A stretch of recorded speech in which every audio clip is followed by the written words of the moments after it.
Oh no, I cannot talk about that because that's not out yet. Sorry, I was about to make a spoiler. All right, okay, no spoilers, no spoilers. No.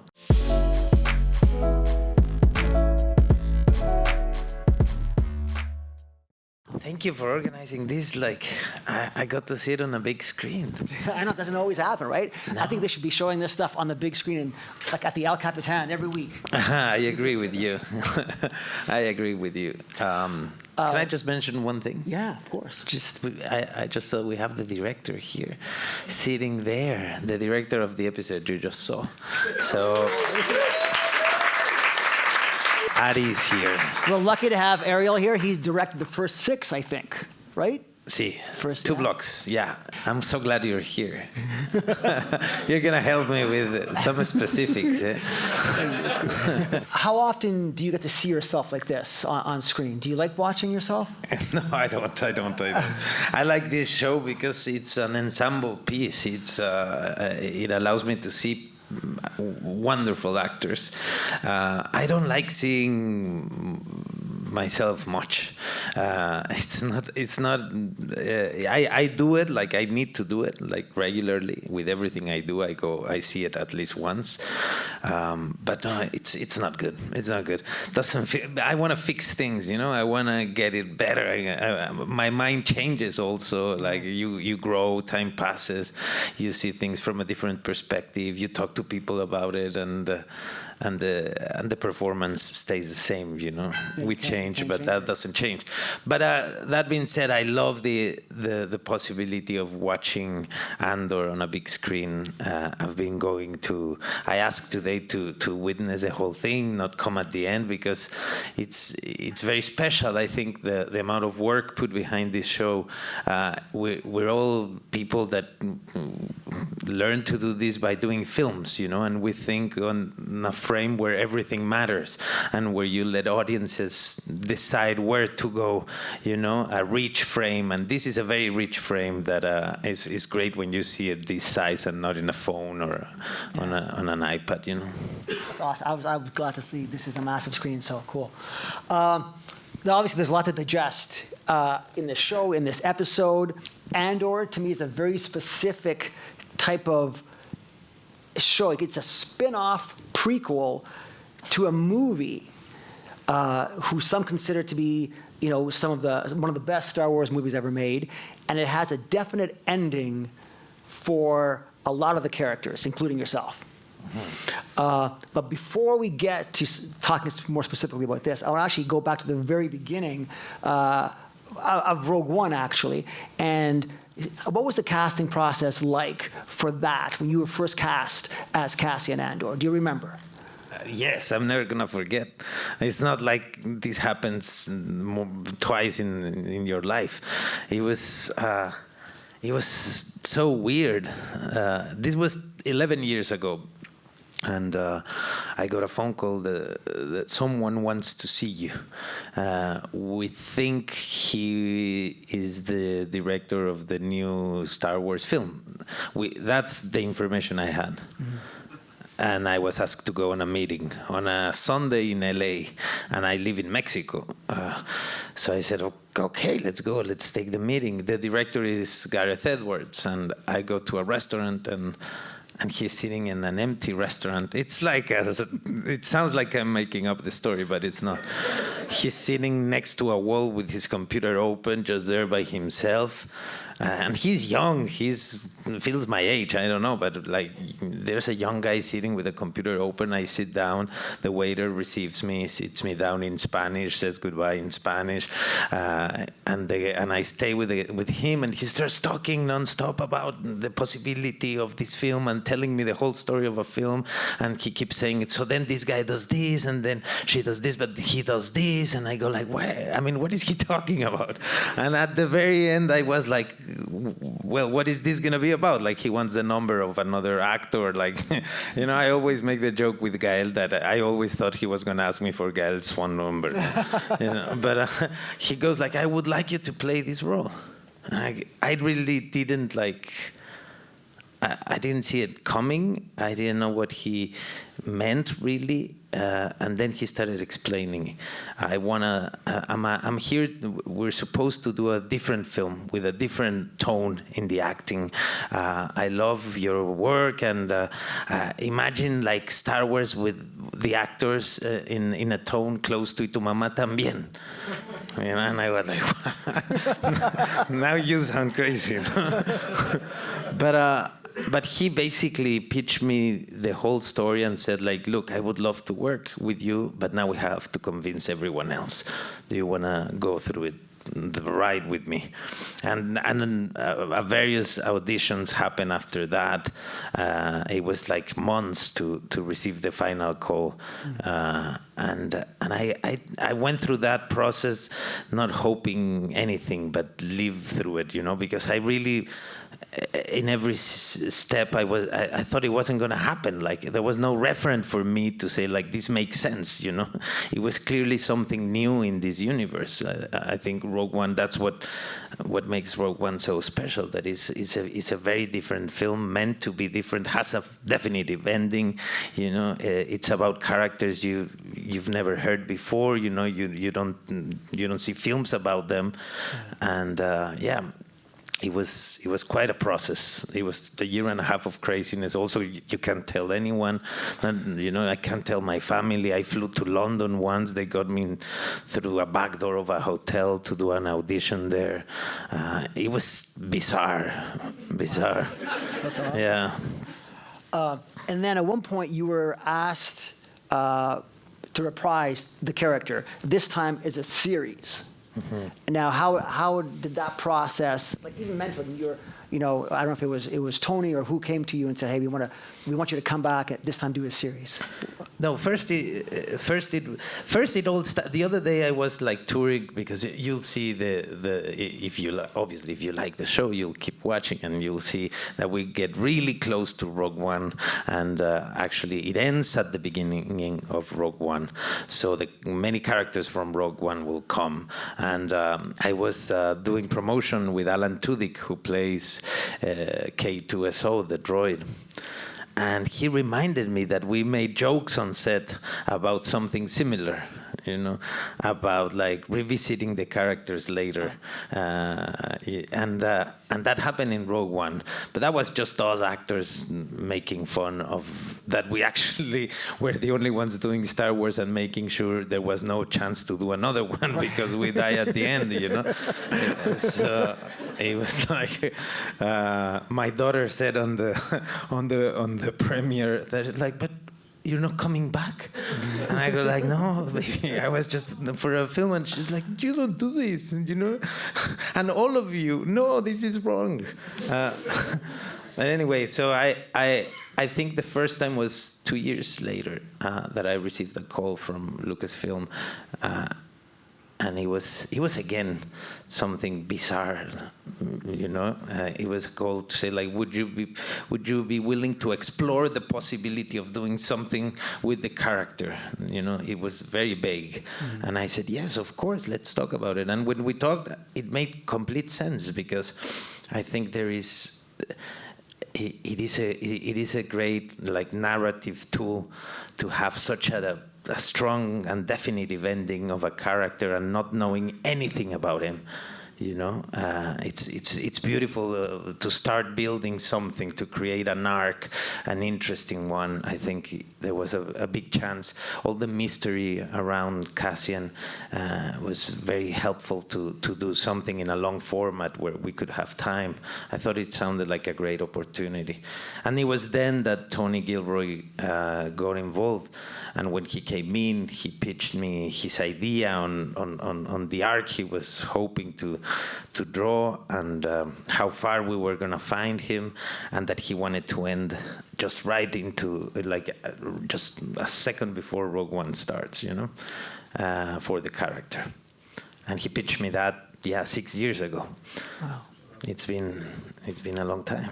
How has your approach to the character changed from the first time you played him back in the movie to how you play him now on the series? Huge. There's so many coincidences, and there's so many connections that the story we are telling have with the backstory I made myself, because I bring everything, I bring myself into the mix, and my perspective, my context becomes important part of any role I play. There's no way not to, But it was very interesting to see how in tune I was with Tony's perspective on who this guy could be. From the beginning, for me, the idea of being so different, having this different accent, and being in a place where no one knows who he is, where he comes from. I thought, well, this guy has been forced to move, He's been forced to migrate. Everything has been taken away from him. And that's how I connected with the role. And when you see that story, that backstory in the first season, it has a lot of connection. It has a lot of connection with what I had in mind. But I have to say that there is, the beauty of this show is that it serves the perspective of one person, It serves the perspective and the vision of Tony Gilroy. And he has answers for everything, really. Like, nothing is there just because it's cool or because it's going to create an effect on the audience, Things are very well planned and everything connects. And it's beautiful because when he shows you the world, when he goes deep into the specifics, you suddenly, you understand it perfectly and you are there. And on this second season, he made it even more difficult, for us, audience, for us performers, for everyone, like the time jumps, the gaps we have to fill, but it's all there. If you go through the writing, if you go through the lines, everything is there. All the information you need to know to understand perfectly what's going on is there, So I think you even see it in the characters' faces. I don't know how many people have seen episodes 4, 5, and 6, which are already out, but you can which it's each 3 episodes jump a year later into the series, getting us closer to Rogue One, and you can see physically obviously there's an emotional difference, but also physically I think some of the characters change as well. And then for you specifically, how do you? I don't know if you shot this show in order. The episodes were shot in order, or were you just jumping around? Because how do you, as an actor, get to the place where you have to be as a character in the first arc, in the second arc, and the third arc? Well, very, very little sleep, a lot of worry, a lot of notes in all the, I still work with the scripts printed because I need to see it. It gets confusing, definitely. But there is a system, there is a system from the first season that I think we got really good at it. And it's that we break it, production-wise, we break it in 4 blocks. So each block does have a beginning and an end, and it's its own unit, There is a director, a DOP working on it for 3 months before, 3 months, right? Good 3 months of pre-production, then we go on production and you finish that block. And then you start the other one. And sometimes one starts before the other ends, in order to get things on time and to get the ball moving and not stopping.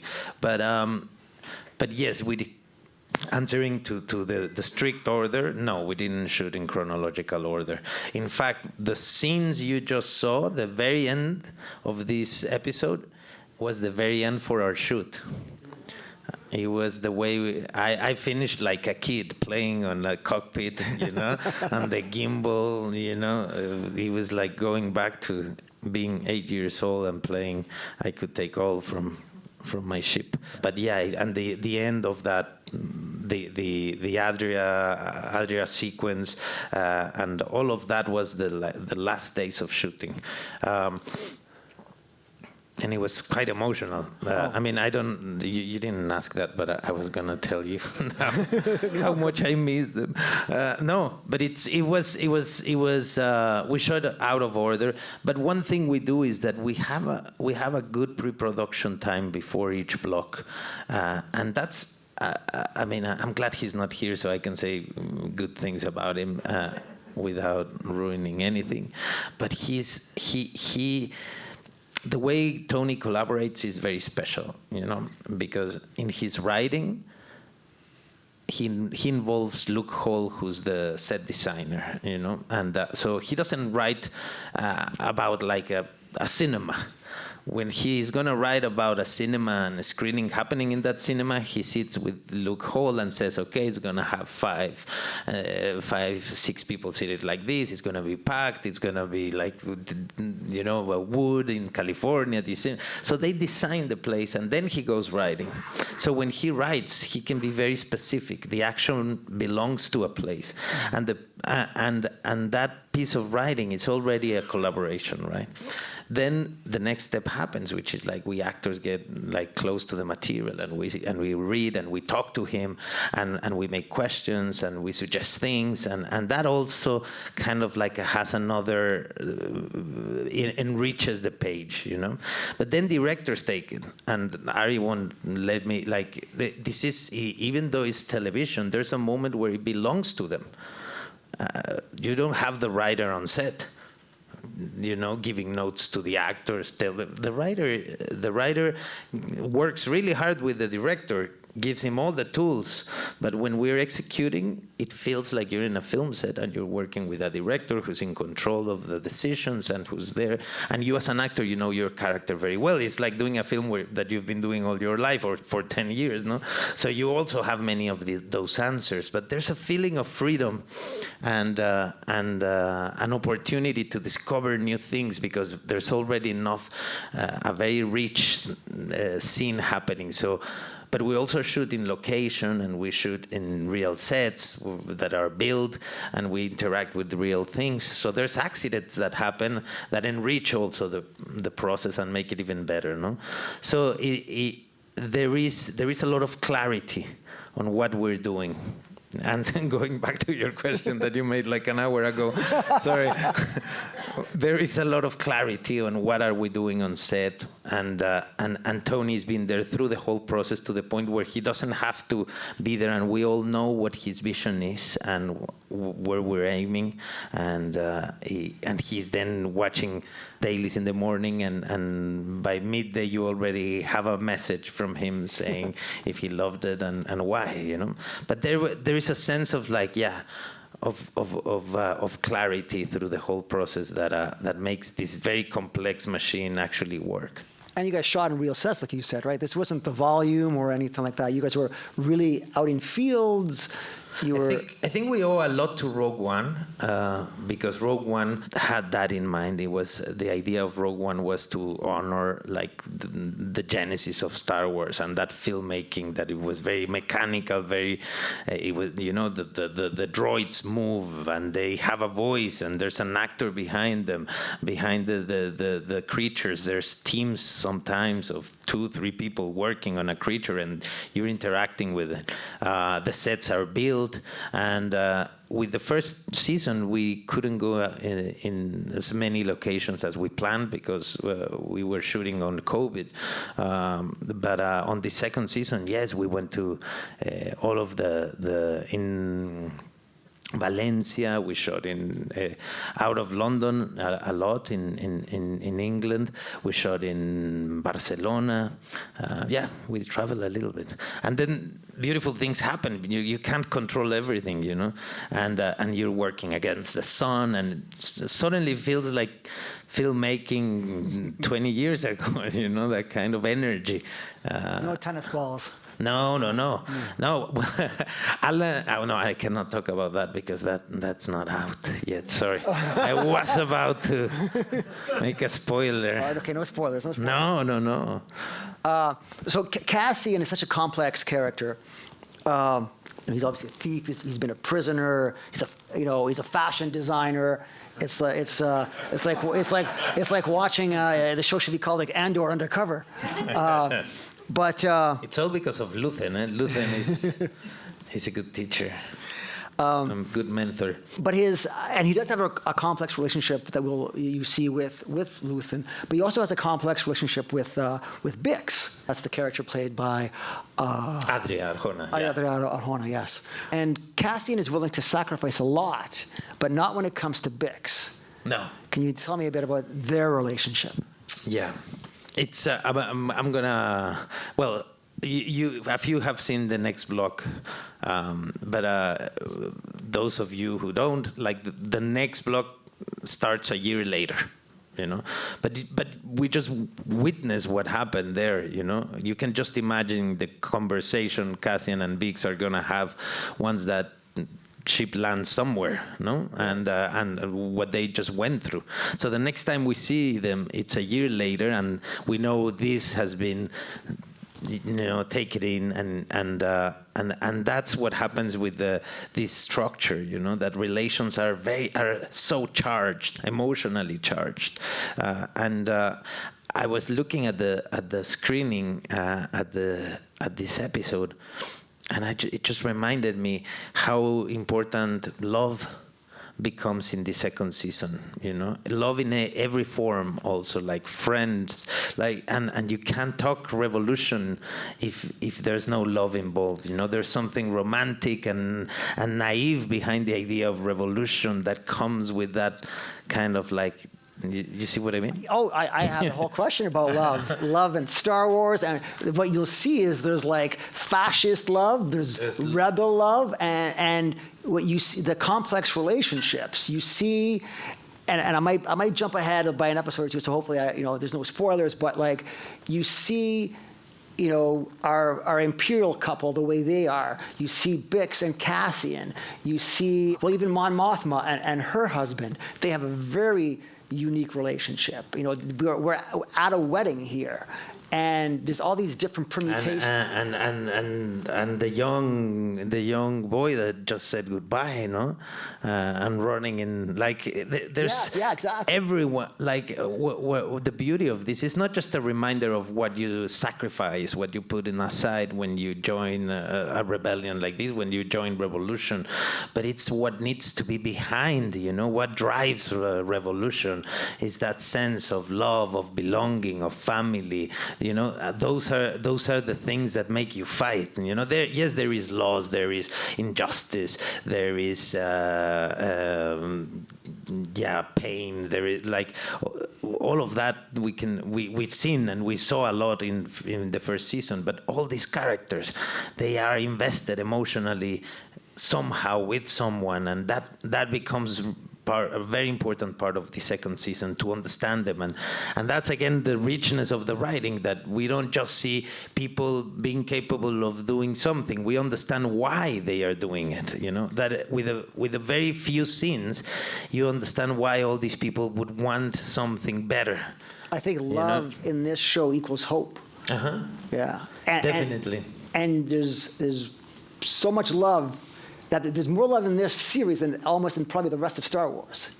Well, you said that. You said that, and they laughed. And I just witnessed. But I think there is these things where. I couldn't stop laughing about the way they're prepping, dinner at home and getting ready, Cyril and Dedra. Those guys is like, but I was thinking, it's very subtle, the writing of Mr. Gilroy, but he gives hints, he says things, and you were asking about how the relation of Biggs and Cassian has changed, and. We see them together for 2 seconds. When they hug, we understand. We understand. I guess. I hope you understand. But he's trying to call home, and it's just one line. I want to call home, and when he says home, he means Biggs, and she's on the other side, and he tells you everything. He tells you how the relation evolved. If you remember the first season, the character Biggs would say, you're not here. You always leave, no? And now they call each other home. And I think it's very beautiful, because all those layers are there for you to see if you want. If you don't, nothing happens. You still understand the big picture and what they're running away from and what's happening. But all these characters have this opportunity to dream, and to dream about being with someone, and I think that's what's going to make the second season very strong emotionally for viewers. You're also an executive producer on this season. Probably working with a huge crew. With the level of detail that goes into create a show like this one, you're delving deep into cultures in a way that the movies don't. You've created an entire language. You have music. What goes into creating something like that? Well, first, that's why we did 2 seasons. At the beginning, when Tony pitched it to me, we were talking about doing 5 seasons, like everyone in TV signs for, and we signed the same paper, not knowing what we were doing. Very responsible from us, and then we started doing the first one, and it took a good year to put together, and then COVID hit it, and it was very difficult to shoot, and building all the sets takes a long time, Ferex in the first season is huge. It's a town, for this second season, we have even more planets that we visit, more different scenarios, more speaking parts, therefore the costumes. So the pre-production of this show is really long. We take like 2 years, 2 years and a half to have 1 season ready, and so we said, like, damn, it's going to be impossible to keep this level, the level we had in the first season for 5 seasons. I'll be 60 years old doing this role, and it was clear that there was a great opportunity to do one more and be even more ambitious and more meticulous and more specific and more rigorous, in the whole work. And it's not just working with these amazing designers, but it's the system that Sanna Wollenberg kind of like designed for us to actually execute this way,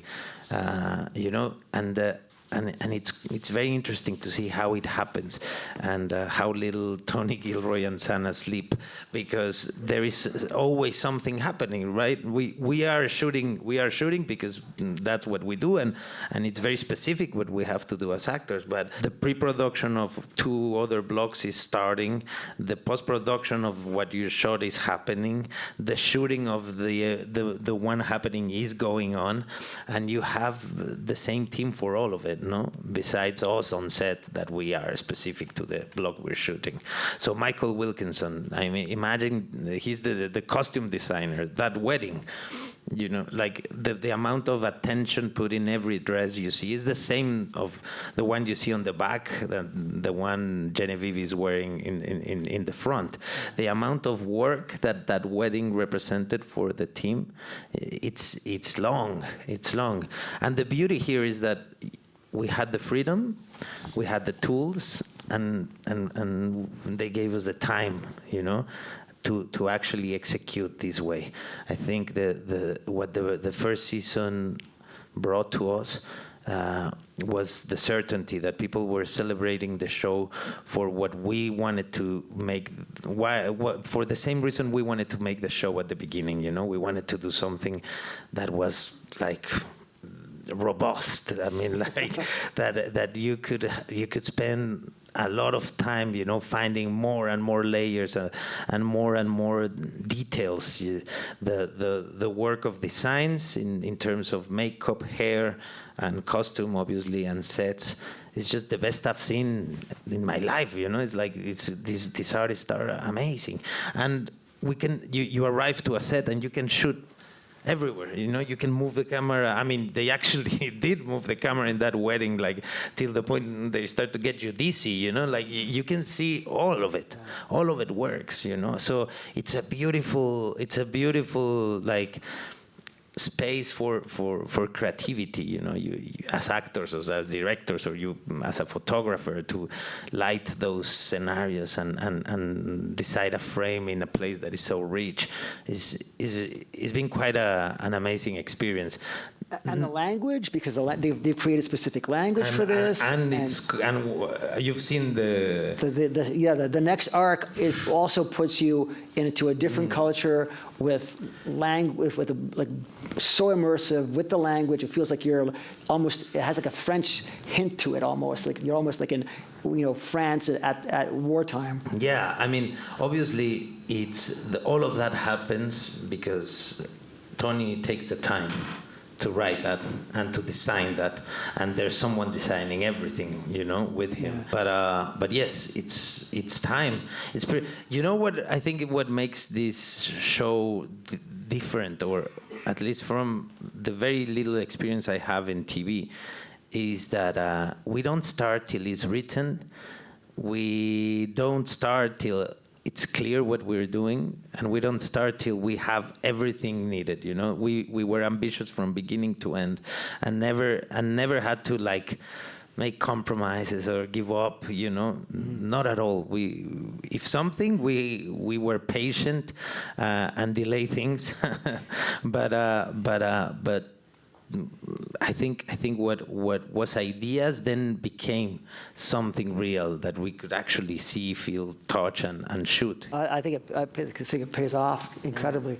We're going to end pretty soon, but before we end, I do want to say you were just at Star Wars Celebration in Japan just like a week ago. How was that? I was there too. You were there too. Yeah. You wanna tell me how was yours? Oh, how much sake was involved in your? Not too much sake. No. But it's a lot. Being in Japan is one thing, and then having Star Wars in Japan is a whole other level. And it is. And the other thing is that it wasn't just Japan. There was 125 nationalities represented at the event. Can you imagine that? Like that's the reach of this community. 125 countries made an effort to go to Japan and spend 3-4 days there, and it's truly an event organized by fans and by followers or by, I would say, by a community that has a sense of belonging. You know, it's not it can't be compared to any other event I've been to present films or TV. It's very specific, you know, because it's their place. And I think there's a myth of like, oh, the fans of Star Wars can be like very demanding, or it can become kind of like a heavy weight in your shoulders to step into this universe because of the risk of not pleasing them. And I was asked that at the very beginning, and since day one, it's been the opposite. And I think where I felt it the most, it was in Japan. You arrive to a place where everyone cares about the story you're telling. Everyone feels part of it. Mm-hmm. Everyone is expecting to see it. You know, there is a love connection to what you've been doing for 2.5 years that makes it feel so special.